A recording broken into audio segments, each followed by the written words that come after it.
चलिए। हसनपुर विधानसभा के विक्रांत गांधी मैदान में बिहार बदलाव जनसभा हुआ, इस संदर्भ में आप क्या कहना चाहते हैं?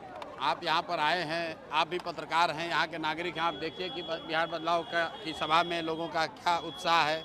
इस बारिश के बीच में भी हजारों लोगों का आना और ये उद्घोष करना कि बिहार में अब लालू नीतीश मोदी का राज नहीं, जनता का राज चाहिए, जनसुराज चाहिए, ये लोगों ने कहा है। और आपने भी देखा होगा, अपने वीडियो में रिकॉर्ड किया होगा।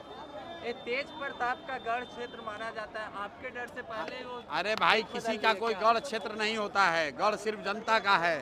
जनता मालिक है, जिसको वोट देगी वही उसी का गढ़ है। किसी ये कोई राजवाड़ा थोड़ी ना है कि ये तेज प्रताप जी का गढ़ है कि प्रशांत किशोर का गढ़ है। किसी का कोई गढ़ नहीं है, जनता जिसको वोट देगी उसी का गढ़ होगा। तेजस्वी यादव और राहुल गांधी भी वोटर यात्रा प्रारंभ कर चुके हैं बिहार में, तो अच्छी बात है। कम से कम प्रशांत किशोर की पदयात्रा ने बिहार के नेताओं को रोड पर तो उतारा, नहीं तो यहाँ पर तो सिर्फ लालू के डर से नीतीश और मोदी के डर से लालू को वोट मांगने की परिपाटी थी। ये जनसुराज का डर है कि 20 साल से जो 400 का पेंशन था वो बढ़कर 1100 हो गया, जो रसोईया का सैलरी डबल हो गया, आशा वर्कर्स का मानदेय बढ़ गया, बिजली का आपका 125 यूनिट फ्री हो गया। इसी तरफ जनसुराज का डर है, सारे नेता पैदल पैदल घूमेंगे, जनता के पास हाथ जोड़कर उनको जाएंगे मांगने वोट। नहीं तो अभी तक तो ये कहता था कि जाएगा कहाँ, लालू के डर से हमको वोट देवे करेगा। उसी तरह नीतीश और मोदी वाले लोग जैसे लालू का डर दिखाकर वोट लेते थे, वैसे राहुल गांधी और तेजस्वी यादव जैसे लोग भाजपा का डर दिखाकर वोट लेते थे। तो अब जनता का डर खत्म हो गया है, जनता के पास एक नया विकल्प आ गया है।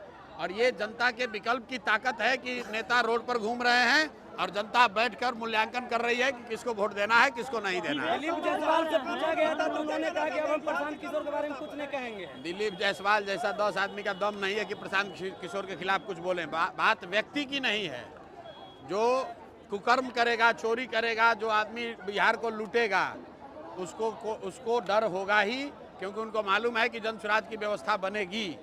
तो बिहार में जो सबसे भ्रष्ट नेता और अफसर हैं, बड़े नेता और बड़े अफसर, इनको सलाखों के पीछे डाला जाएगा और इनके आने वाली पीढ़ी से लूटे हुए पैसे को वसूला जाएगा।